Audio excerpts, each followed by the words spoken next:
नमस्कार. संस्कृत टीचर या चॅनलमध्ये तुम्हा सर्वांचं पुन्हा एकदा खूप खूप स्वागत. माझं नाव आहे सोनाली जाधव शिंदे. संस्कृत टीचर हा चॅनल खास करून संस्कृत शिकणाऱ्या विद्यार्थ्यांसाठी आणि त्यांच्या पालकांसाठी बनवला आहे, जेणेकरून त्यांना संस्कृत भाषा शिकण्यासाठी सहज आणि सोपी होईल. आजचा आपला जो टॉपिक आहे तो असा आहे की उपपद तत्पुरुष समास. आता परीक्षा जवळ आलेल्या आहेत, सगळी मुलं व्याकरणाचा अभ्यास करण्यामध्ये व्यस्त आहेत. काही जणांना टेन्शन आलं असेल की अरे बापरे, समास कसे येणार, कसं कळणार. तर समासावर ऑलरेडी आधी एक व्हिडिओ बनवलेली आहे आणि हा पार्ट 2 आहे उपपद तत्पुरुष समास. 10वीत येणारा हा समास आहे. 9वीला हा समास नव्हता, नव्यानेच आपल्याला 10वीला हा समास पाहायला मिळतो. पेज नंबर 55वर आहे. तर तो उपपद तत्पुरुष समास आज आपण समजून घेणार आहोत. ठीक आहे. आता उपपद तत्पुरुष समास म्हणजे नक्की काय? तर उपपद या शब्दाचा अर्थ पहिलं तुम्ही समजून घ्या. उपपद या शब्दाचा अर्थ असतो की उप आणि पद असे दोन शब्द आहेत. उप म्हणजेच कधी वापरतो? हाफ गोष्ट असेल तेव्हा, बरोबर. जसं आपण मुख्यमंत्री, उपमुख्यमंत्री, बरोबर की नाही. तर उपपद या शब्दाचा अर्थ होतो की शेवटच्या पदात, म्हणजे शेवटचा शब्द, एखाद्या शब्दाचा शेवटचा शब्द जो असतो, शेवटचं पद जे असतं ते तुम्हाला, त्या पदात तुम्हाला धातूचा फक्त अंश दिसणार आहे, पूर्ण धातू दिसणार नाही. तुम्ही म्हणाल मिस हे काय टेक्निकल आहे, हे कळत नाही आहे. तर मी तुम्हाला त्याच्यासाठी एक्झाम्पल्स पण इथे लिहिलेला आहे. समजा हा आहे समास जलद. हा एक शब्द आहे जलद. जलदमध्ये हा जो एक शब्द आहे तो दोन शब्दांनी बनलेला आहे.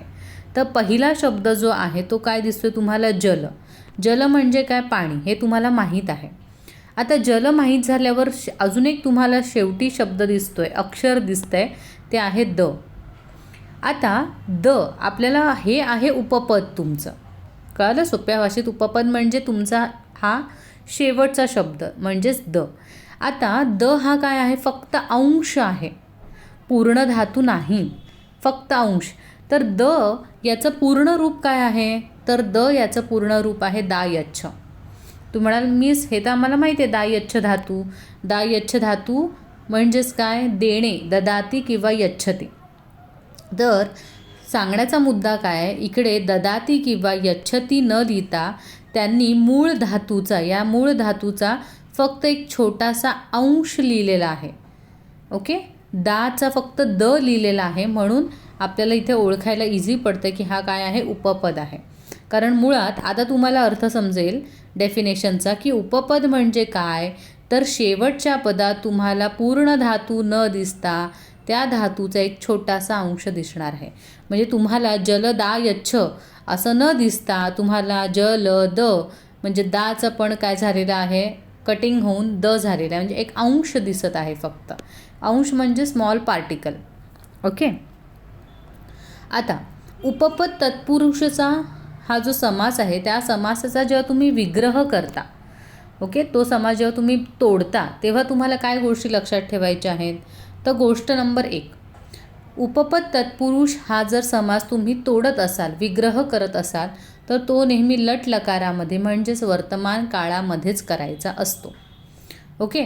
वर्तमान काळामध्ये पण कोणत्या? प्रथम पुरुष, मध्यम पुरुष आणि उत्तम पुरुष असे 3 पुरुष असतात. मग आपल्याला कोणता करायचं आहे? आपल्याला प्रथम पुरुषामध्ये ब्रेक करायचं आहे. तीतः अंती. हां, हे पपचं आहे आणि आपचं काय आहे? ते इथे अंते. ओके. योग्य अर्थ. आता तुम्हाला माहिती आहे कोणत्याही समासात साधारणपणे 2 किंवा 2पेक्षा जास्त शब्द असतात. तर उपपद तत्पुरुष समासामध्ये शेवटचं पद आहे ते तुमचं मी सांगितलं की ते वर्तमान काळी म्हणजे एखादं क्रियापद असणार आहे. पण जो पहिला शब्द आहे त्याची कोणती विभक्ती केली जाणार?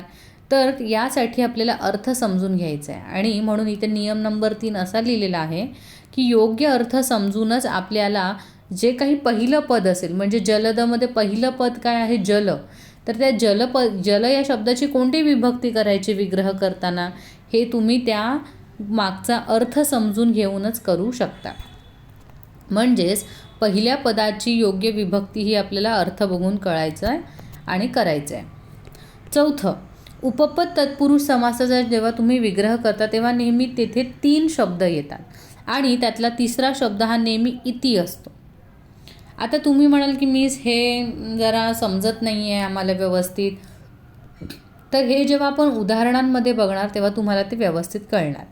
आपण उदाहरण बघूया. ओके, सो पहिलं एक्झाम्पल इथे दिसतंय, हे कसलं चित्र आहे? व्हेरी गुड, ढगाचं चित्र आहे, बरोबर की नाही? तर ढगाला संस्कृतमध्ये समानार्थी शब्द आहे जलद. काय आहे? जलद. जलद म्हणजेच काय? जल देणारा. ओके, आता इथे कधी पण कुठलाही तुम्हाला समास दिसला तर तुम्हाला त्यातलं चेक करायचं आहे, पहिला शब्द कोणता, दुसरा शब्द कोणता, बरोबर? सो इथे पहिला शब्द बघायला मिळतो जल आणि दुसरा शब्द आहे द. तर जसं मी तुम्हाला सांगितलं की तुम्हाला 2 शब्द पहिले ओळखता आले पाहिजेत. ते झालं, आपल्याला कळलं पहिला शब्द आहे जल आणि दुसरा शब्द आहे द. आता पहिलं दुसरा शब्द बघा, द. द वरून कोणती क्रिया होते? हा फक्त एक अंश आहे, एक स्मॉल पार्टिकल आहे, पण त्याचं एक मोठं रूप आहे. तर द वरून धातू बनतो दायच्छ. हां, दचा धातू कोणता आहे? दायच्छ. मग दायच्छवरून 2 क्रियापदं बनतात, एक आहे ददाती आणि यच्छती. या दोघांचा अर्थ काय होतो? देणे.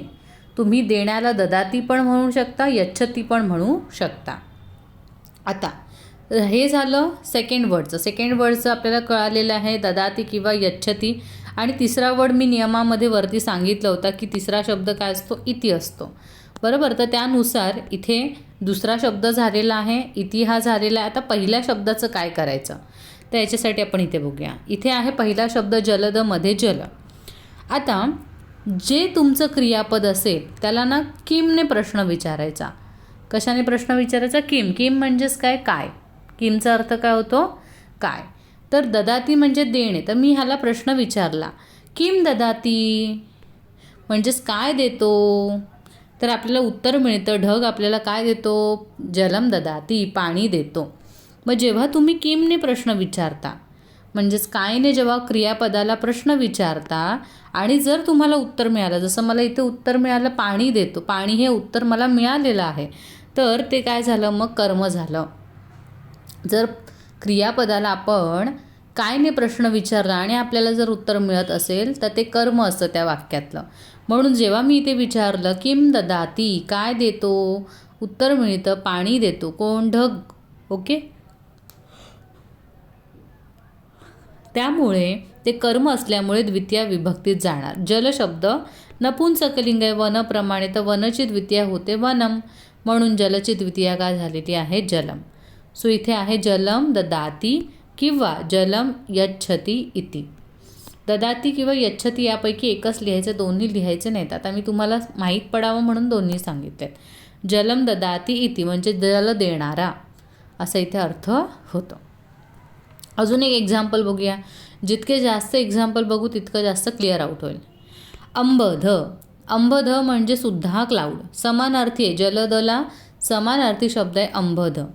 तर अंबदहमध्ये पण तेच आहे, जल देणारा असाच अर्थ येतो, म्हणजे ढग असाच अर्थ आहे. 2 शब्द कोणते आहेत? अंभ आणि द. अंभ म्हणजे काय? तर अंभ म्हणजे पण काय? पाणी. हां, जलदचं जल म्हणजे पाणी, अंभ म्हणजे पण पाणी, द म्हणजे तेच. परत तेच आहे की द वरून आपल्याला धातू आठवला दायच्छ, त्याच्यावरून क्रियापद बनतं ददाती किंवा यच्छती. परत ददाती किंवा यच्छतीला मी प्रश्न विचारला किम ददाती, काय देतो, तर इथे येतं आहे पाणी देतो. अंब म्हणजे पाणी देतो. मग पाणी हे ऑब्जेक्ट आलं, बरोबर की नाही? म्हणून त्याची द्वितीया विभक्ती केली. मग देवची द्वितीया विभक्ती किंवा वनप्रमाणे चालतो अंब शब्द, वनम होते, म्हणून अंभची अंभम असं झालेलं आहे. अंभम ददाती इति. समजलं तुम्हाला? ही गोष्ट तुम्हाला कळते का? मी कायने का प्रश्न विचारते? जसं मी तुम्हाला माहिती आहे, कर्ता, कर्म आणि क्रियापद हे आपल्याला प्रत्येक वाक्यातलं ओळखता आलं पाहिजे. आणि बेस्ट एक्झाम्पल आपलं इझीवालं आहे की राम आंबा खातो. तर तुम्हाला माहिती आहे याच्यामध्ये कर्ता कोण आहे? राम आहे. कर्म काय आहे? आंबा आहे. क्रियापद काय आहे? खातो आहे. हे तुम्हाला लगेच कळतं.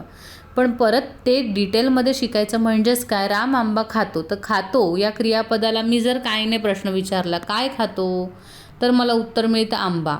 मग कायने प्रश्न विचारल्यावर आपल्याला उत्तर काय मिळत असेल तर ती कोणतं असतं, ते कर्म असतं आणि कर्म नेहमी द्वितीयेत असतो. म्हणून इथे मी दा यच्छला प्रश्न विचारला काय देतो, तर मला उत्तर मिळतं अंब देतो. म्हणून अंब आपण कोणत्या विभक्तीत घेतलं आहे, द्वितीया, कारण कर्म आहे म्हणून. ओके. आता शेवटी द असणारे अजून कोणती कोणती एक्झाम्पल्स आहेत आपल्या पुस्तकात, तर ज्ञानदह, ज्ञान देणारा. मग इथे काय येणार, ज्ञानम ददाती इति. यच्छती केलं तरी चालेल, ज्ञानम यच्छती इति. अजून एक आहे वरदह. वरदह पुल्लिंग शब्द आहे कारण देवह प्रमाणे आहे. सो वरम ददाती इति किंवा वरम यच्छती इति. आता वरदा असाही शब्द असतो. वर देणारी जर स्त्री असेल, एखादी देवी असेल, तर आपण तिला वरदायिनी असं म्हणतो, म्हणजे वरदा. आणि देव एखादा वर देत असेल तर त्याला वरदह म्हटलं जातं. सो वरदामध्ये पण तेच येणार, वरम ददाती यच्छती इति. म्हणजे वरदह असू द्या पुल्लिंग किंवा स्त्रीलिंग, तुमचा विग्रह एकसारखाच दिसणार आहे. ओके. हे 3 एक्झाम्पल आहेत द प्रमाणे. आता दरवेळेला एंडिंगला द येईल असं काही गरजेचं नाही. 6वं एक्झाम्पल बघा, काय आहे, कुंभकारह. पहिला शब्द काय आहे, कुंभ, आणि दुसरा शब्द काय आहे, कारह. तर कारहमध्ये मूळ शब्द काय आहे, मूळ धातू आहे क्रूकर धातू. काय धातू आहे, क्रूकर धातू. म्हणजेच काय, करोती हे क्रियापद बनतं. ठीक आहे. तर करोतीला मी परत प्रश्न विचारला किमने, किम करोती, काय करतो, तर कुंभ बनवतो. मला उत्तर सापडतं आहे, म्हणजेच ते द्वितीय विभक्तीत आहे, म्हणजे मी टिंब देणार. म्हणून काय लिहिणार मी, कुंभम करोती इति. आता इथे ददाती यच्छती येणार नाही. का नाही येणार, कारण माझ्याकडे आता नवीन क्रियापद आहे, कारण माझे एंडिंग द नाही आहे, इकडे कार आहे, म्हणून करोती. मटका बनवणारा, कुंभकार म्हणजे मटका बनवणारा, ज्याला आपण इंग्लिशमध्ये पॉटर म्हणतो, मराठीत कुंभार म्हणतो. नेक्स्ट, आता हे कारवाले किती एक्झाम्पल आहेत, तर चित्रकारह, शिल्पकारह, मालाकारह, सगळ्याच्या एंडिंगला कारह दिसते की नाही, म्हणजे करोती करोती आहे. मग चित्रम करोती इति, शिल्पम करोती इति, आणि मालाम करोती इति असं येणार. अजून आहेत 10, 11, 12. आता दरवेळेला कार, चित्रकार, मालाकार, कार शब्द न येता वेगळेही शब्द येऊ शकतात, जसं की कारी येऊ शकतं, कृत येऊ शकतं, आणि करह पण येऊ शकतं. तर हे पुन्हा सगळे करोतीचे शॉर्ट फॉर्म आहेत. म्हणून कल्याणकारी म्हणजेच काय, काय कल्याणम करोती इति. किम करोती, मला उत्तर मिळते कल्याणम. सो इथे उत्तर येणार कल्याणम करोती इति. त्याच्यानंतर अभ्युदयकृत, अभ्युदयम करोती इति. श्रेयस्कर, श्रेयम करोती इति. म्हणजे ह्या तुम्हाला कळते प्रत्येक शब्दाची काय झालेली आहे, द्वितीय विभक्ती झालेली आहे. पुढचं 13वं एक्झाम्पल वेगळं आहे. काय दिसतो शब्द तुम्हाला, पंकजम. पंकजम म्हणजेच काय, लोटस म्हणजेच कमळ. पंकजम नपुंसकलिंग शब्द आहे, चिखलात जन्म घेणारा असा त्याचा अर्थ होतो, म्हणजेच काय, कमळ. याच्यात 2 शब्द कोणते आहेत, पहिला शब्द आहे पंख आणि दुसरा शब्द आहे ज. सो पंख या शब्दाचा अर्थ चिखल असा होतो, मड असा होतो. ठीक आहे. तर आणि ज यावरून एक क्रियापद बनतं जी जायते, आणि ह्या आत्मनेपदी क्रियापद, हे महत्त्वाचं लक्षात ठेवा.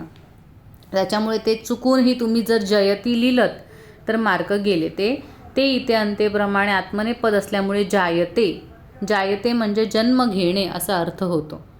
तर पंकज हे कमळाला पंकज का म्हटलं जातं, कारण कमळ कुठे जन्म घेतो, चिखलात जन्म घेतो, बरोबर की नाही. मग चिखल ही काय झाली, जागा झाली. काय झाली, जागा. आणि जेव्हा केव्हा, आता इथे मी जायतेला किम जायते, काय जन्म घेतो असं जर उत्तर मिळतं तर चिखल जन्म घेतो असं येतं आहे. तर हे बरोबर वाटतं आहे का, काय नाही प्रश्न विचारून नाही वाटत आहे, बरोबर की नाही. कारण तुम्हाला आत्तापर्यंत मी काय सांगितलं, किमने प्रश्न विचारून बघा उत्तर मिळतं आहे का. आता इथे जायते म्हणजे जन्म घेणे, याला मी प्रश्न किम जायते, किम जायते म्हणजे काय जन्म घेतो, तर तिथे उत्तर काही मिळत नाही आहे. चिखल जन्म घेतो असं कसेल, हे रॉंग आहे. म्हणजे काय नाही प्रश्न विचारून इथे गोष्ट होत नाही. का होत नाही, कारण चिखल ही एक जागा आहे. कमळ चिखलात उगवतं तर कुठे, बरोबर की नाही, असा प्रश्न आपण विचारणार. कुठे, कुठे म्हणजे कुत्र. जागा हा नेहमी सप्तमी विभक्तीत असतात, त्याच्यामुळे देव या शब्दाची सप्तमी विभक्ती काय होते, एकवचनम देवे. तसंच मग पंके असं होणार, पंकचं, कारण पंके ही जागा आहे. चिखलात त वापरतो की नाही आपण, तय्या तय्या सप्तमी विभक्ती, म्हणून चिखलात जन्म घेणारा असं त्याचं नाव आहे. ठीक आहे. आता पंकजप्रमाणे अजून एक्झाम्पल्स आहेत. नीरज, वंशज आणि सरसीज. यामध्ये सगळीकडे तुम्हाला एंडिंगला ज दिसतो, कारण सगळ्यांचं एंडिंग काय आहे, जायते असं आहे, म्हणजे जन्म घेणं असं आहे. नीरज, नीरजचा अर्थ पण काय होतो, कमळ होतो. त्याच्या खाली आहे सरसीज. या सरसीजचा अर्थ पण काय होतो, कमळ असाच होतो. या दोघांचे अर्थ सेम, म्हणजे पंकज, नीरज आणि सरसीज या तिघांचे अर्थ सेम आहेत. आता नीरजामध्ये पण नीर पहिला शब्द आहे, ज दुसरा शब्द आहे. ज वरून जायते बनतं हे तुम्हाला कळलेलं आहे. पण नीर म्हणजे पाण्यात, जसं मी म्हटलं चिखलात जन्म घेतो, तर चिखलामध्ये पाणी पण असतं, म्हणून कमळाचं एक अनदर नाव पण आहे नीरजम, म्हणजेच पाण्यात जन्म घेणारा. म्हणून परत पाणी ही जागा झाली, मग काय होतं, देव वनचं वने होतं, म्हणून नीरचं काय झालेलं आहे, नीरे झालेलं आहे. नीरे जायते इथे. सरसीजम, सरसीजममध्ये पण तेच झालेलं आहे. सरसी हा एक शब्द आहे आणि ज वरून जायते हे आपण ऑलरेडी कळलेलं आहे. तर तुम्ही म्हणाल मी सरसीचं सरसीच कसं बरं राहिलं, तर कारण सरसचा टेबल जो आहे तो पयसप्रमाणे चालतो, मी ते लिहिलं आहे बघा, आणि त्याची सप्तमी विभक्ती ही काय होते, पयसी होते, पयसची, म्हणून सरसची काय झालेली आहे, ते सरसी झालेली आहे. आणि ज वरून परत त्यांनी जायते आहे तसं लिहिलेलं आहे, आणि इथे पण लिहिलेलं आहे. ओके. आता वरती एक एक्झाम्पल राहिलं 15वालं वंशज. वंशज वंशात जन्म घेणारे, परत वंश ही जागा झाली, त्याच्यामुळे देवेप्रमाणे काय झालेलं आहे, वंशचं झालेलं आहे, वंशे जायते इथे. नवीन अजून एक एक्झाम्पल आहे 17, पर्वतस्थ. पहिला शब्द आहे पर्वत, दुसरा शब्द आहे स्थ. स्थचा अर्थ होतो राहणे, त्याच्यावरून क्रियापद बनतं कोणतं, स्थातिष्ठ. बरोबर. मग तिष्ठवरून आपण क्रियापद काय घेतो, नेहमी तिष्ठती. तिष्ठती म्हणजेच काय, जसं मी म्हटलं रामः तिष्ठती, म्हणजे राम उभा आहे. तर तिष्ठतीचा अर्थ होतो उभा असणे, उभा राहणे. तर कुठे, परत काय उभा राहतो असा प्रश्न विचारला तर उत्तर मिळणारच नाही आहे. कुठे उभा राहतो असं म्हटल्यावरच उत्तर मिळतं आहे. सो जेव्हा आपण कुठे असं विचारायला लागतं तेव्हा आपण कर्माला द्वितीय सप्तमी विभक्तीमध्ये घ्यायचं आहे, कारण कुठे ही काय आहे, जागा आहे. सो कुत्र असं जर मी प्रश्न विचारला, कुत्र तिष्ठती, तर आपल्याला कळतं की पर्वताचं सप्तमी विभक्ती देवेप्रमाणे पर्वते होतं. सो पर्वतावर राहणारा. हां, मराठी मीडियममध्ये भूगोलाच्या पुस्तकामध्ये डोंगर माथ्यावर राहणारे, नदीकाठी राहणारे, समुद्राकाठी राहणारे अशा माणसांचे ऑक्युपेशन लिहायला येतात बघा. तर हे तसंच आहेत. पर्वतस्था, पर्वतस्थ याचा अर्थ काय होतो, पर्वतावरच राहणारी लोक. ओके. तर स्थातिष्ठला पुढचं एक्झाम्पल आहे गृहस्थ. तर गृहस्थमध्ये गृह हा पहिला शब्द आहे. गृह ही जागा आहे, त्याच्यामुळे ती सप्तमीत गेली, गृहे. स्थवरून आपल्याला क्रियापद बनवता येते. आता तिष्ठती क्रियापद आहे.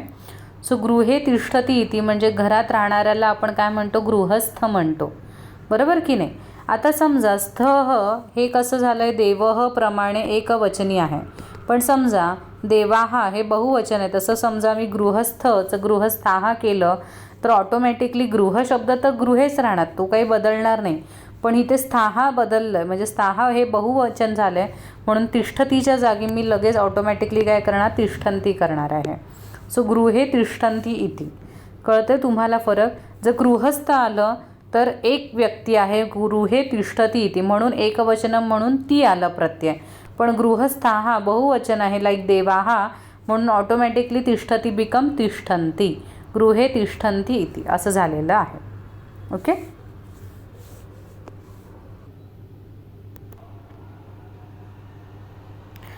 सो 19 पुढचं एक्झाम्पल बघूया. समीपस्थ. समीपस्थमध्ये परत स्थ धातू दिसतोय तुम्हाला. तर समीपस्थ म्हणजे जवळच उभा असलेला. ओके, तर त्याच्यामुळे समीप या शब्दाची सप्तमी होणार समीपे आणि तिष्ठती इति ॲज इट इज राहणार. अजून एक शब्द आहे हस्तस्थ. ह्याच्यामध्ये पण एंडिंगला स्थ दिसतो म्हणजे तिष्ठती क्रियापद बनणार आहे आणि हस्त पण जागा, हातात असलेलं, म्हणून हस्तची सप्तमी विभक्ती झालेली हस्ते तिष्ठती इति. पुढे 20 एक्झाम्पल 20 पादपह. हे चित्र तुमच्याकडे आहे. पादपह कशाचा समानार्थी शब्द आहे? झाडाला. झाडाला पादपह, वृक्षाला पादपह असा शब्द आहे. पादपहमध्ये 2 मुख्य शब्द आहेत. एक आहे पाद आणि दुसरा आहे प. तर प वरून धातू कोणता येतो? प वरून धातू येतो पा पिब, म्हणजेच काय? पिणे, ज्याला आपण पिबती क्रिया असं म्हणतो, बरोबर की नाही? पण आता या पिबतीला जर मी कायने प्रश्न विचारला, काय पितो, तर मला उत्तर काय मिळतं आहे? पाद, पाय. तर पाय कसे काय पिणार? म्हणजे हे काहीतरी गडबड वाटते, चुकीचं वाटतं आहे. म्हणजे कायने प्रश्न विचारल्यावर इथे मला उत्तर सापडतच नाही आहे. मग मी प्रश्न बदलला, कशांनी पाणी पितो, तर मला उत्तर मिळतं पायांनी पाणी पितो. पाय म्हणजेच काय? झाडाचे पाय म्हणजे त्यांची मुळं, रूट्स. तर तो रूट्सने पाणी पितो वृक्ष, बरोबर की नाही? मग नी म्हटलं काय? By roots. बाय म्हणजे कोणती विभक्ती असते? तृतीया. आणि झाडाचं मूळ हे एक असतं का? नाही, ही अनेक मुळं असतात म्हणजे बहुवचनी. मग देवेन देवाभ्याम देवैही तृतीया. सो देवैही प्रमाणे विग्रह करताना तुम्ही काय करणार? पादैही पिबती इति. तुम्ही म्हणाल मिस मग पिबंती का नाही झालं? कारण पिणारा तो एकच झाड आहे, तो अनेक पायांनी पितो, पण पिणारं झाड आहे एकवचनी, एकच झाड आहे, म्हणून पिबतीच येणार. ओके, सो इथे पादैही पिबती इति असा विग्रह झालेला आहे. पादपह या शब्दाचा ॲक्च्युअल अर्थ होतो पायांनी पाणी पिणारा. झाड हे पायांनी म्हणजे मुळांनीच पाणी पितं, म्हणून पादपह त्याला समानार्थी शब्द आहे. आता त्याच्यासारखाच अजून एक आहे प एंडिंगवाला मधुपह. मधुपह म्हणजे मधु पिणारा. मधूचा अर्थ होतो हनी, ज्याला आपण मध म्हणतो, तर मध पिणारा. आता मी इथे पिबतीला प्रश्न विचारला, काय पिणारा, तर मला उत्तर मिळते मधु पिणारा. इथे मला उत्तर मिळते, त्याच्यामुळे मधु हे परत द्वितीया विभक्तीत जाणार, कारण मधु हे कर्म आहे. जेव्हा मी कायने प्रश्न विचारते आणि मला उत्तर मिळते तर त्याला आपण कर्म म्हणतो की नाही? तर जेव्हा मी म्हणते की काय पितो, तर उत्तर मिळते मला मधु पितोय, म्हणजेच मधु हे कर्म झालं. मधुचा टेबल तुम्हाला 9वीमध्ये उकारांत नपुंसकलिंग टेबल जर असेल तर तुम्ही तो पहा. मधूचं प्रथमा द्वितीय हे सेम असतं आणि मधूचं मधुम असं नाही होत. मधूचं मधूच राहतं द्वितीयेमध्ये पण, म्हणून तिथे मधु पिबती, इथे कोणीही टिंब देणार नाही. नेक्स्ट आहे शास्त्रज्ञ. शास्त्रज्ञ या शब्दामध्ये तुम्हाला माहिती आहे सायन्स, शास्त्रज्ञ म्हणजे शास्त्र जाणणारे, ज्याला आपण सायंटिस्ट म्हणतो. 2 वर्ड्स कोणते आहेत? पहिला वर्ड आहे शास्त्र आणि सेकंड वर्ड आहे ज्ञ. ज्ञवरून धातू कोणता असतो? ज्ञा जानाती असा एक धातू आहे. जानातीचा अर्थ काय होतो? जानाती म्हणजे टू नो, मला माहीत असणं, जाणणे. ओके, जानाती म्हणजे जाणणे. तर जर मी इथे जाणणेला प्रश्न विचारला, किम जानाती म्हणजेच काय जाणणारा, तर मला उत्तर मिळते शास्त्र जाणणाऱ्याला शास्त्रज्ञ म्हणतात. सो शास्त्र जानाती, त्याच्यामुळे शास्त्राची द्वितीय विभक्ती काय असणार इथे? देवमप्रमाणे शास्त्रम जानाती इति. ओके, ज्ञवाले अजून एक्झाम्पल कोणते आहेत? तर तंत्रज्ञ. मग परत तिथे पण तेच येणार, तंत्रम जानाती इति. कृतज्ञ, कृतम जानाती इति. किंचितज्ञ, किंचित जानाती इति. ओके, म्हणजेच काय? तंत्रज्ञ म्हणजे तंत्र जाणणारा, कृतज्ञ म्हणजे केलेले उपकार जाणणारा, आणि किंचितज्ञ म्हणजे किंचित म्हणजे थोडंफार जाणणारा, असं इथे आपल्याला करायचं आहे. नंतर नेक्स्ट आहे उद्यानपालह. उद्यानपालह म्हणजे उद्यानाचं पालन करणारा. उद्यान म्हणजे गार्डन, गार्डन पाळणारा किंवा गार्डन सांभाळणारा असा इथे अर्थ आहे, ज्याला आपण इंग्लिशमध्ये गार्डनर म्हणतो. 2 शब्द कोणते आहेत? तर पहिला आहे उद्यान आणि दुसरा आहे पाल. पालवरून क्रियापद बनतं पालयती, कारण 10व्या गणातले, त्याच्यामुळे य संपूर्ण असणार आहे. पालयती म्हणजेच टू केअर, पालन करणे. आता काय पालन करणे? तर उत्तर मला मिळते की उद्यानाचं. किम पालयती, कशाचं पालन करतोय, काय सांभाळतोय. कायने प्रश्न विचारल्यावर उत्तर मिळते गार्डन सांभाळतोय, म्हणजे ते द्वितीय विभक्ती जाणार, ते झालं कर्म. सो इथे येणार उद्यानम पालयती इति. पुढे आहे 27 जटाधारी. जटा आणि धारी. धारी म्हणजेच काय? धारण करणारा. धारण करणं म्हणजेच काय? वेअर करणं. जसं आपण कपडे धारण करतो, अलंकार धारण करतो की नाही, तसं जटाधारी हे कोणाला म्हटलं जातं? शंकराला, कारण शंकराच्या केसांमध्ये जटा झालेल्या असतात, बरोबर की नाही. तर इथे पहिला शब्द आहे जटा, दुसरा शब्द आहे धारी. तर धारी शब्द बनतो कसा? तर ध्रुधर हा धातू आहे, 10व्या गणातलाच धातू आहे, त्याच्यामुळे परत इथे पाल यतीचं कसं य लागलं संपूर्ण, तसं धार यतीला पण य संपूर्ण लागणार आहे. टू वेअर म्हणजेच घालणे. तर जर इथे मी प्रश्न विचारला काय धारण करतो, किम धारयती, तर उत्तर मला मिळते जटा.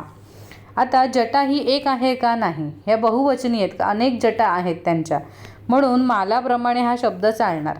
सो माला माले माला हा, आणि द्वितीय विभक्ती काय होते? माला माले माला हा.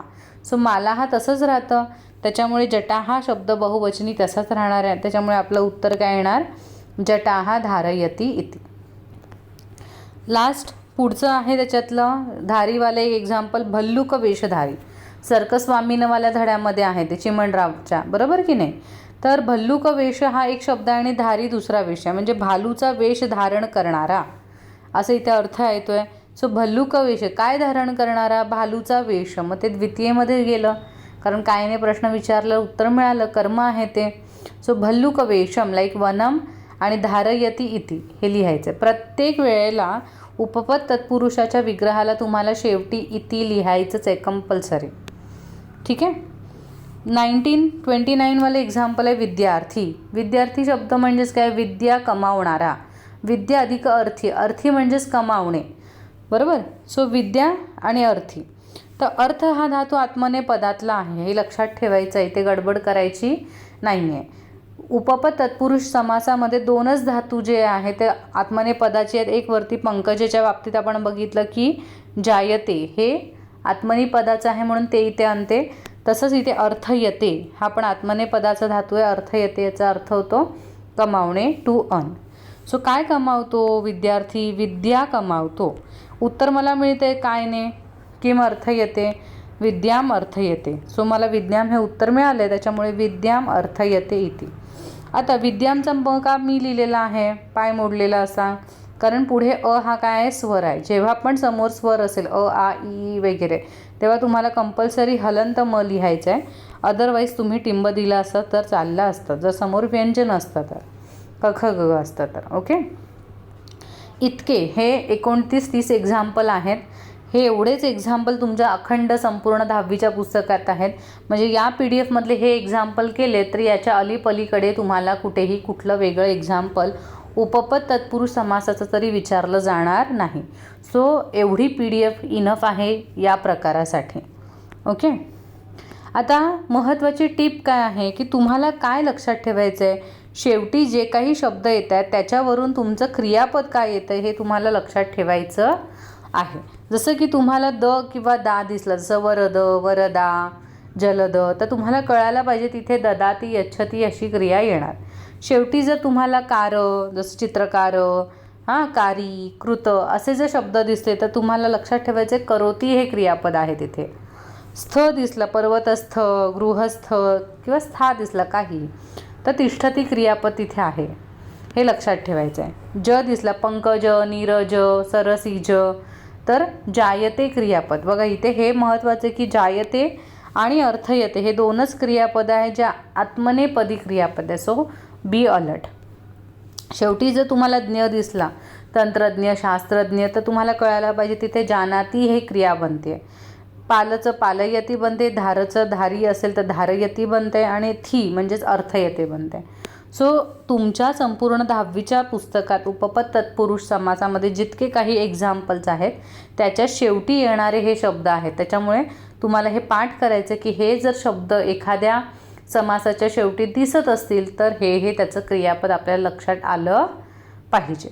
सो ही एक तुमची महत्त्वाची टिप आहे. ओके, आय होप तुम्हाला उपपद तत्पुरुष समास कळला असेल. अतिशय सोपा आहे, सरळ आहे, साधा आहे, काही त्याच्यामध्ये प्रॉब्लेम नाही. एकदा नाही कळत असेल तर तुम्ही 2दा व्हिडिओ बघा, 3दा व्हिडिओ बघा.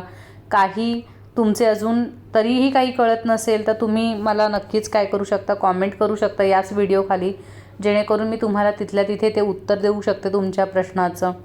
ठीक आहे. ही व्हिडिओ जर तुम्हाला आवडली असेल, तुमच्या एखाद्या मित्रमैत्रिणीला उपपद तत्पुरुष समास कळत नसेल, तर नक्की ही व्हिडिओ तुमच्या शाळेच्या ग्रुपवर, तुमच्या फ्रेंड्सच्या ग्रुपमध्ये, तुमच्या क्लासच्या ग्रुपमध्ये पाठवा, जेणेकरून सगळ्यांना उपपद तत्पुरुष समास हा समजेल. आणि सगळ्यात महत्त्वाची गोष्ट, जर तुम्हाला व्हिडिओ बघून उपपद तत्पुरुष कळला असेल तर प्रत्येकाने व्हिडिओला लाईक करायचं आहे. लाईक करायला 1 सेकंद फक्त लागतो आणि तो सेकंद माझ्यासाठी तुम्ही इन्व्हेस्ट करावा असं मला वाटतं. कारण तुमचं आणि माझं कम्युनिकेशन होण्याचं एकमेव माध्यम आहे ही बटणं. त्याच्यामुळे काय लाईक करायचं किंवा एवढं काही गरजेचं नाही असं नाही, हे खूप गरजेचं आहे. कारण तुमच्या एका लाईकवरून मला कळतं की व्हिडिओ मुलांना समजतो आहे, व्हिडिओमधला कॉन्टेंट मुलांना समजतो आहे. तुमच्या एक एक कॉमेंट महत्त्वाच्या आहेत. म्हणजे तुम्ही त्या कोणत्याही भाषेत लिहा, मराठीमध्ये लिहा, इंग्लिशमध्ये लिहा, कोणत्याही भाषेमध्ये लिहा, त्या महत्त्वाच्या. तुम्हाला कळलं का हे जरी तुम्ही मला कॉमेंट्स करून सांगितलं की हां मिस आम्हाला हा व्हिडिओ बघितला आणि आम्हाला उपपद आता समजते, असं जरी तुम्ही लिहिलं तरी माझ्यासाठी प्रत्येक कॉमेंट ही महत्त्वाची आहे.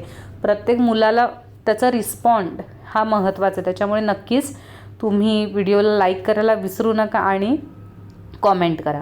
आणि सगळ्यात महत्त्वाची गोष्ट, भरपूर जणं व्हिडिओज बघतात पण व्हिडिओला चॅनलला अजून सबस्क्राईब केलेलं नाही. तर सबस्क्राईब हे अतिशय फ्री आहे, याच्यामध्ये कुठल्याही प्रकारचा चार्ज नाही आहे, पैसे आपले कट होत नाही. त्याच्यामुळे आठवणीने तुम्हाला चॅनलला सबस्क्राईब करायचं आहे. त्याचा फायदा असा होईल की तुम्हाला, आणि नोटिफिकेशनसाठी बेल आयकॉनला पण क्लिक करा, जेणेकरून मी नवीन व्हिडिओ टाकेल तर त्याचं लगेच तुम्हाला अपडेट येईल. ओके.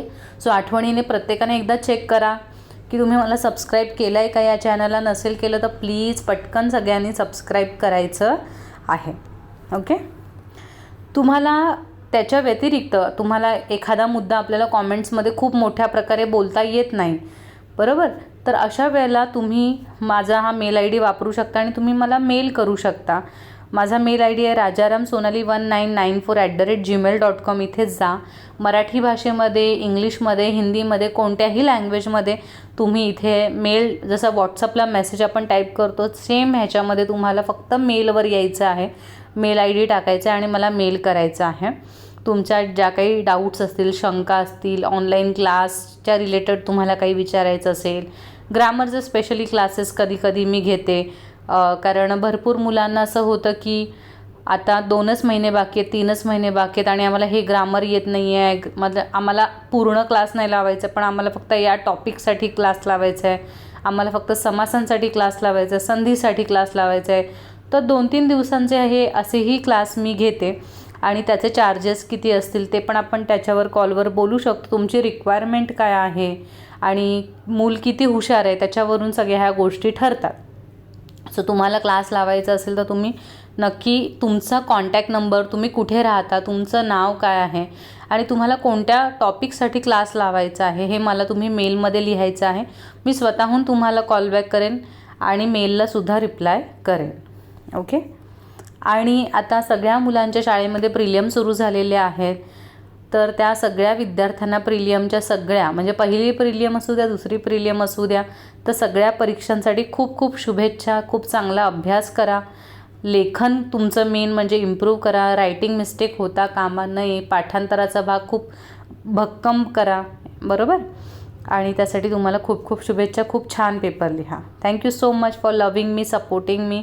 आणि तुम्हाला कोणत्याही प्रकारची जर मदत लागत असेल संस्कृत शिकण्यासाठी किंवा संस्कृतमध्ये चांगलं स्कोअर काढण्यासाठी, तर नक्कीच तशा कॉमेंट्स आणि मेल मला करा. मी नक्कीच त्या कॉमेंट्सचा आणि मेलचा रिप्लाय करेन आणि त्यानुसार नवनवीन व्हिडिओ बनवेन. धन्यवाद.